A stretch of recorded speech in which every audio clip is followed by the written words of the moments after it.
Alright, when it comes to Earth's ultimate carnivore, and I do mean living today by the way, perhaps there are two predators that pretty much make the top of the list. And those are the famous tiger and the monster from the north, the polar bear. Yeah, these two apex predators are pretty much the most feared among the animals living today. In one corner, we have the largest living bear. You know, an animal so large that it makes a grizzly bear look like its younger brother. And in the other corner, we have the assassin of the forest that is known for its straight up athleticism. But of course, this makes our human chaos-driven minds wonder, what would happen if a tiger and a polar bear were to fight one another? Who comes out on top? Well, people, this is a very big mismatch, and quite honestly, this is pretty much an IQ test here. I cannot believe people actually think this is a debate. No, it's not. There is an obvious winner, which I will thoroughly explain why. But really quick, I just want to tell you guys that there is a lot of work that actually goes into creating these videos, and it would really mean a lot to me if y'all subscribe to my channel, like this video, and commented what y'all think. It really helps with the YouTube algorithm and is free to do so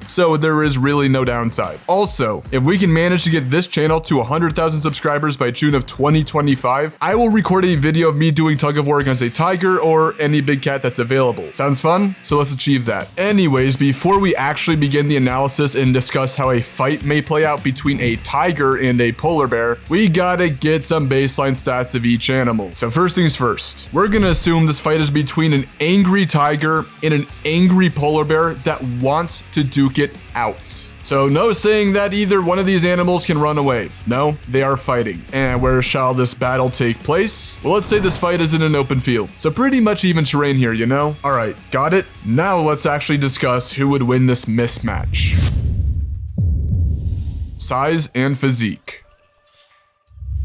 The polar bear is the apex nightmare of the Arctic. And not only are they the largest land predators on Earth, but they've got the strength to back up that title. Yeah, if you were a grizzly, this would be the bear she tells you not to worry about. These beasts have been known to straight up drag beluga whales out of water like it was just another day, and contend paw to paw with 3,000-pound walruses whose tusks can literally impale cars. In fact, the calculated kinetic energy of a polar bear running at full speed and slamming into you is roughly 25,300 joules, which by the way is about equivalent to a car ramming into you at 20 miles an hour or a 50 caliber bullet hitting you in the chest. Yeah, so you don't want to get tackled by this beast. And here's another thing that makes them such a nightmare. Polar bears have very thick fur that is insulated with a lot of fat. This not only protects them against their freezing terrain, but it also makes them rather tanky. In fact, the simple bone and muscle structure of a polar bear is actually so robust that it negates certain gunshots. Oh yeah, and by the way, hunters have actually noted that their bones and thick fur is so tough that it's actually better to often run away when a polar bear is approaching you rather than to fire at it and make it more angry. Yeah, so the polar bear is actually one of the few animals that has a literal flee on sight notice because it's simply so ridiculously powerful and relentless. There is simply nothing really you can do to stop it on foot. And when you have a better chance at actually running away than standing your ground, you know this bear is an absolute menace. But with all that being said, just how large is a polar bear? Well, mature males weigh anywhere between 900 to 1,200 pounds and stand about 4.5 to 5 feet tall on all fours. Yeah, that's a massive animal. And by the way, this beast is permanently on bulk mode, so its fat and thick hide actually protect it well against claws and bites. In fact, when polar bears fight other polar bears, they oftentimes shrug off their injuries due to their sheer durability. And yeah, when you see just how large a polar bear's paws are, you know it ain't nothing to be messed with. And speaking of animals that you shouldn't mess with, how does perhaps the most feared big cat stack up? The tiger. This beast is known as the striped assassin for a good reason. I mean, just look at their physique, okay? They are insanely strong and have the agility to make something like a chimpanzee jealous. You know, they've been seen jumping the height of Asian elephants and straight up drag cow carcasses around. But perhaps what makes them actually so deadly is that they simply don't like to be seen. In fact, they are so insanely stealthy a lot of times, prey walk right beside them without even being noticed. So while a polar bear has a flee on sight notice, a tiger has a wear a mask on the back of your head warning. And because of that, and other factors by the way, the tiger might actually be a more successful hunter. But here's the thing, the polar bear doesn't really need to be stealthy. I mean, there isn't really a whole lot of places you can hide in the Arctic. And yeah, I would love to see any of you try to put a mask on the back of your head in a polar bear's territory and see how that fares up. So we're already looking at two different mentalities here. The bear is overall a more brute force and relentless creature that really doesn't care about stalking its prey per se, and just more or less likes to brawl. Meanwhile, the tiger likes to hide in the shadows and is very opportunistic. But of course, this leaves the question, which tiger should we actually take note of? Well, since we are referencing a polar bear, let's go with the Siberian tiger. This is basically as fair as we can make it. You know, these tigers roam the frigid forests of Siberia, so kind of the same territory as the bear here, right? And since this tiger actually lives in such a cold environment, they actually develop thicker fur compared to the other counterparts. But I mean, when concerning the polar bear here, it doesn't really stack up, unfortunately. Anyways, so just how big is a Siberian tiger? Well, despite popular belief, they're actually the second largest tiger subspecies, right behind their Bengal counterpart. And this is in large part due to habitat loss and poaching. So today, the average wild male Siberian tiger weighs anywhere between 353 to 418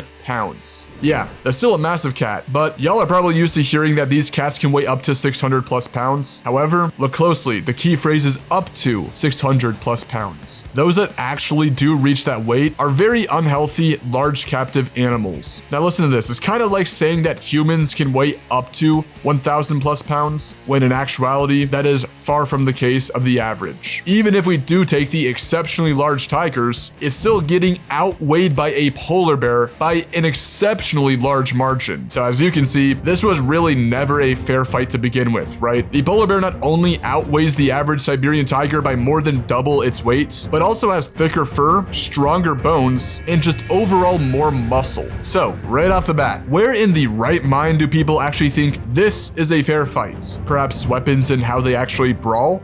Well, okay, let's address that aspect right now. Weaponry and fighting IQ.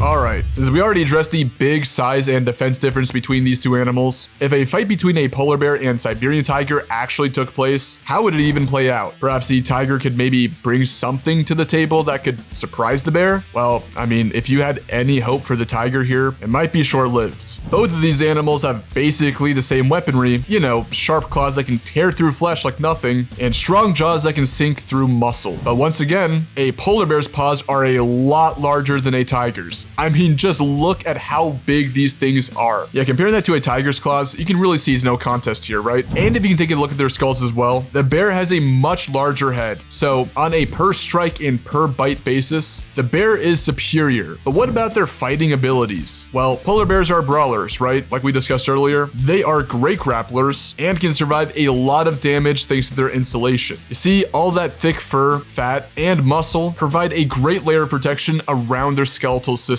And their bones, by the way, are very thick and dense as well. So it'd actually be very, very hard for a tiger to cripple a polar bear here. In fact, let's take a deeper look into anatomy. These bears use their shoulder and hip muscles to actually wrestle and off-balance their opponents. Their hips, by the way, when compared to a tiger's, are a lot more robust and are more square-like. So this indicates that they can not only just stand up for longer periods of time, but would have relatively good balance when grappling. In fact, their whole body structure is actually oriented for them to wrestle. And this is seen on how interspecies conflicts occur. You know, the polar bear likes to toss around their opponents, pin them down, and straight up just maul wherever they can grab. They are relentless, by the way, and have a decent bit of stamina. Now, because they pack a lot of fat, they can overheat, but that would actually take a long time for them to do. So they still have a pretty big tank, you know? So how does the tiger compare? Well, they too actually pull a play out of the bear's technique and like to fight standing up. You see, tigers are more acrobatic and springy, so I guess they have that going for them. I mean, whatever point the tiger can take here, right? It really needs something. But when it actually comes to tigers fighting, they more or less like to to bat and actually strike at their opponents rather than wrestling. And this is proven by their anatomy, spine morphology, and more slender hip structure. Tigers aren't really standing up for long periods of time, you know? But like I said, they like to leap up and are actually very explosive creatures. And they actually favor very jolty movements. And if you pair that up with their flexible spine and overall body structure, they can actually kind of escape out of bad situations easier. But I mean, that's all they're doing, is just escaping, you know? They're not really utilizing that to their advantage. Well, not unless you're a deer, but okay, so one thing to take note of is how these creatures actually conventionally end fights. You see, polar bears love to maul, wrestle, and pretty much bite whatever they can get a hold of. They also like to pin down and use their weight to their advantage. Again, this is seen through their physique and how they fight. Tigers, on the other hand, well, they like to do a bite to the neck, and they mainly do so when they're physically on top and dominating their opponents. Think about this for a second, people. In what world would a tiger be able to secure a polar bear on its back and pin it down, let alone get a good neck bite in due to its loose fitting fur? It's seriously super unlikely to happen here. So not only would the tiger have a lot less mass in a fight, but you see them actually choosing to stand up against a polar bear who has larger paws, a tankier build, a better anatomy to actually grapple, will not end well for the felid. Anyways, I think it's about time we determine a verdict. Alright, we have our stats. So, who wins in a fight between a Siberian tiger and a polar bear? Well, people, if not made obvious already, a polar bear would pretty much mop a tiger with mid difficulty. I mean, it's a tiger, so it's not going to be a complete stomp. But listen, before I get called a bear fan or whatever, I am a big cat specialist, and tigers are literally one of my favorite animals. Bears are not. I am just speaking with logic and scientific reasoning here, okay? I am not here to downplay tigers. They are obviously very powerful and impressive creatures. And like I said, in general, they are better hunters and predators. But when compared to a polar bear in a fight scenario, there is seriously not really much going for them. The bear is a wall of muscle and fat and can take a lot more abuse. The polar bear's whole fighting style would absolutely body the tiger, you know? Both of them would try to kind of stand up, and as we went over, the bear's much larger paws coupled with its hips, huge size advantage, and wrestling way of fighting would actually ground the tiger pretty easily. Now the tiger could likely move around and escape maybe once or twice out of the bear's grip, but it would just be that, a desperate attempt to escape. The tiger is not holding down the bear and getting a good neck bite. It just does not have the proper leverage to do so in a fight against a polar bear. Okay, now people may even say a Siberian tiger may win if it sneaks up on it.